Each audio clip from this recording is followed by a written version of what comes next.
Hi, I'm Lisa Von Drasek, and welcome to Read This Book. And today we have Megan Kocher, the curator of the Doris Kirschner Cookbook Collection.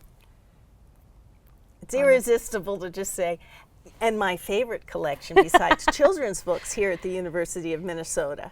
So what do you have for us today? So today I brought two books that I think go together, are a nice complement. So we'll start with this one. Both came out in 2015. And the first one is Fire and Ice, Classic Nordic Cooking by Darra Goldstein.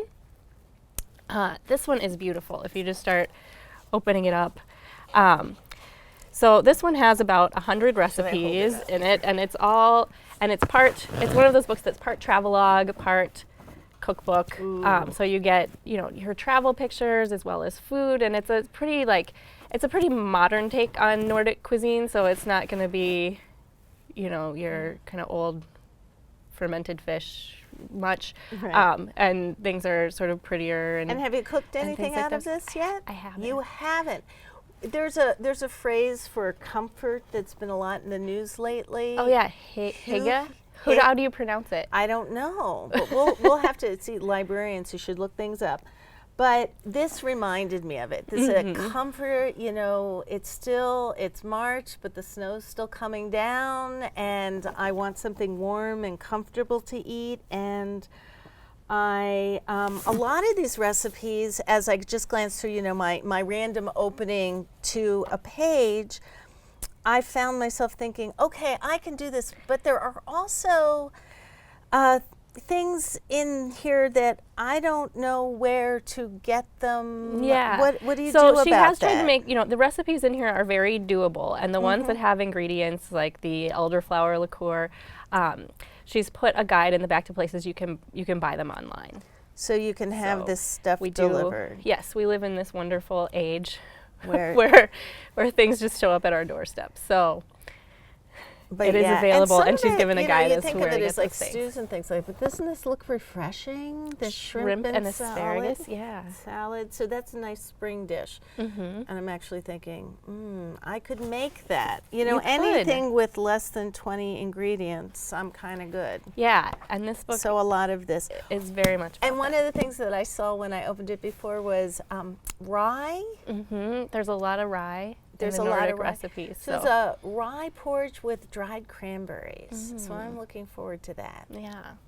What else? So the other one I brought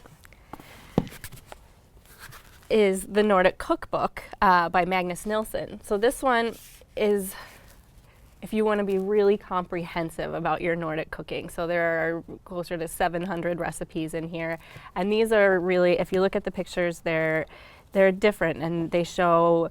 There's a lot that show people and places, and so you're getting a real sense of what it's like to live in Nordic country. This is what the people look like. This is what the food looks like, and he gives a very good descriptions of this is like technically the way it should be made for things. And sometimes he'll say but I like it better this way, or so there's the grandmother way, and then there's the way a modern cook might prefer. Right. Not a pound of butter.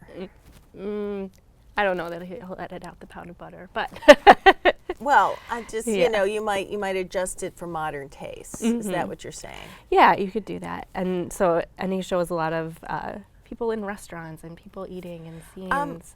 Rewinding a little. Oh, I see a recipe. Rewinding a little. I meant to start with, how do you define Nordic? They all define it in the beginning. It is. I'm going to blank on all the countries. So Norway, Sweden, Finland. I'm running out there. Does Denmark count? I believe. Okay. And Iceland. Yeah. Iceland. That's the other one. So I did notice this as you opened the book. So here's apple cake, and it has all the different countries, how they say it. So in Iceland and Denmark and Sweden, and then it talks about that preparation and where there may be a change. So if your family has a preference for, say, cardamom, you understand where that comes from. Right. Wow. Yeah. So this one is if you want some very authentic, very, this is what people eat in Nordic countries, and it's very comprehensive in that. So it's really fun to look through, too. And a great thing if you're a Minnesotan with a Nordic mother-in-law to make a nice family dish. Yeah, this will walk you right through it. Well, thank you for being with us here today, and it's been a delight to share these books. And remember, the University of Minnesota is open access. Anyone can make an appointment to come look at our treasures.